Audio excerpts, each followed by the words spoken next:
So here's something interesting I heard about a while ago.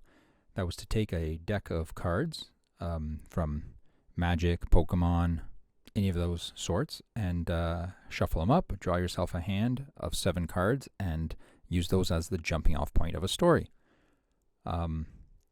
Since I'm not set up to do it with paper Magic, I thought I would give it a shot with the draw a hand feature of Tapped Out. So here we have a slippery Bogle style EDH using Thrun. Let's draw a hand and see what we get. So we have Trollhide, we have Wreath of Geists, Petrified Plating, Archetype of Endurance, Shape of the Wittigo, and a couple forests. Let's switch over here to Microsoft Word and jot those down quickly.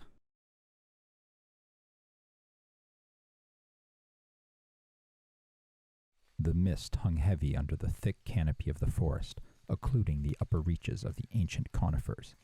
Deep brown, cracked bark seemed to drip down from the foggy mass as it hung, stuck to the ceiling of vegetation that spread across the entire wood. Silence called throughout the unending terrain, broken occasionally, tentatively, by the near inaudible whispers of vermin scurrying about the undulating forest floor. A sharp crack, followed by an instant cacophony of bird calls and the thrumming of 1,000 tiny wings upon the cool, damp air, briefly echoed across the wood, its sound bouncing from tree to tree, dissipating nearly as quickly as it arrived. Thrun raised his bare foot from the loamy floor, the remnants of a long dead branch mashed into the peat by his footfall. The sandy green of his flesh flexed as he bent his foot up, balancing precariously, and examined the detritus stuck to his sole.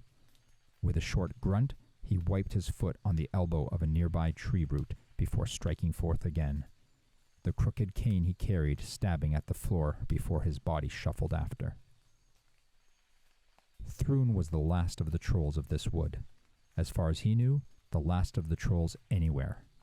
However, he had never traveled beyond the borders of this enclave, and never would, so whether he was the last here or the last anywhere mattered little to him. His bulky form continued shambling through the underbrush in a silent 3-legged race with time, as his hunched body ached with every step, reminding him of his advanced years. His glowing, beady eyes darted about as he progressed through the chilly mire. A leaf, a twig, a bundle of fur? No, just a tuft of moldy moss, leeching life from the decay that spread throughout this world. Finally, his keen vision, one of the few aspects of his body that had never failed him, caught a weary rodent making a brave surge between hovels. Not more than a 3-foot span between his home and safety, the tiny creature's legs scurried across the loose soil, imperceptibly audible, but kicking up just enough of a trail of dirt to catch Thrun's attention. With a speed unbecoming of his aged, bulky form, the last of the forest trolls lashed out with the sharpened tip of his walking stick and skewered the animal straight through its tiny ribs. The tiniest of squeals spat forth from the dying rat as its eyes glossed over, their radiant ebony fading to a dead black. Thrun's nostrils flared. The scent of death was nothing new to the wood, but there was something else, something stronger than the tangy copper of this creature's blood stinging the air about him. Without warning, a man-sized boar leapt from between the trees not 5 feet from Thrun. Its snout curled back, bearing rows of jagged, blood-stained teeth as it let out a bleat that pierced the base of Thrun's skull, causing him to stumble backwards and wince, his eyes squinting against the sonic assault. Before he could regain his footing, the beast was upon him, gnashing teeth snapping at the air inches from his throat.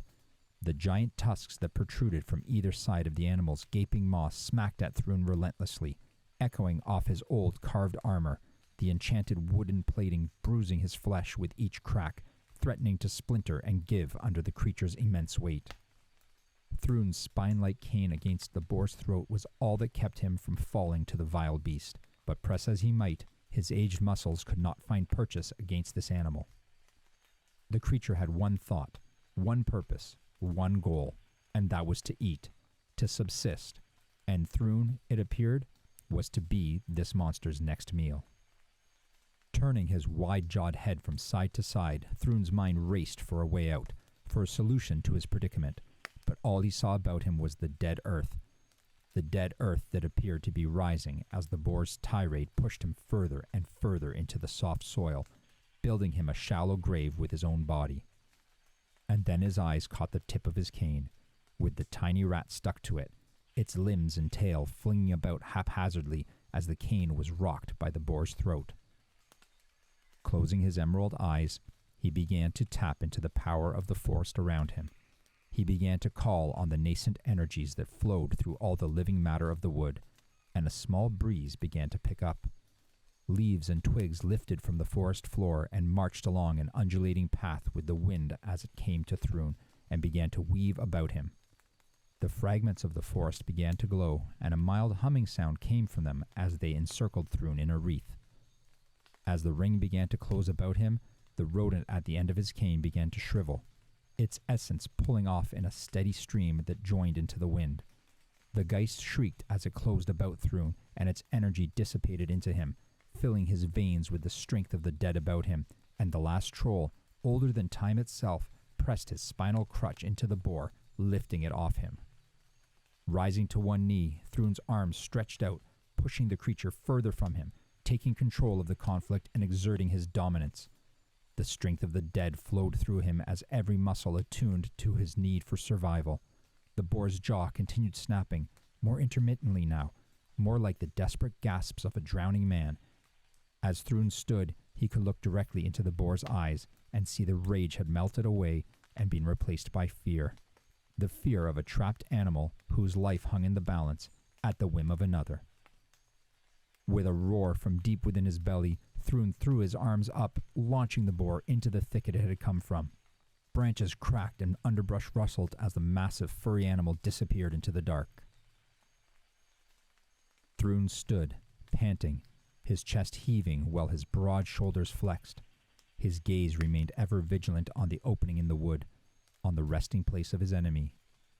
And as he breathed, his chest began to concave, his shoulders began to slump, and the strength he pulled from the world around him began to dissipate back into the ether from whence it came. His breath shallowed, and he stooped once again. Shaking the now emaciated rat from the tip of his cane, he rested it on the ground again, leaning the entirety of his weight on it as his world returned to normal. His mind slowed, the race of battle fleeting away, and his thoughts returned again to his sustenance. The boar would last a very long time, and he began to get lost in his thoughts, thinking of how he would transport the carcass back to his hovel. While his unfocused eyes were lost in the wood beyond, he missed the slight rustling of the thicket before him. He didn't hear the small twigs beginning to snap one at a time, and as a slight shadow began to stretch across the soil before him and run up his body, his mind still remained elsewhere, planning and thinking of the weeks ahead.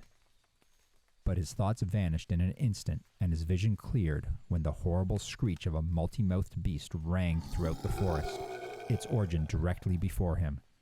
His eyes scanned up, from the mottled fur of humanoid legs, across a bloody, broad chest, to the tusked face of a rabid Wittigo.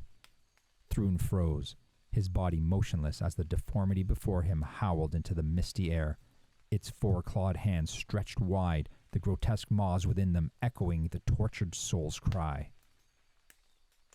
And as the sun slowly set, its rays never penetrating the moist canopy of the unending forest, Thrun stood his ground, skull-topped cane before him, as the shape of the Wittigo loomed over him.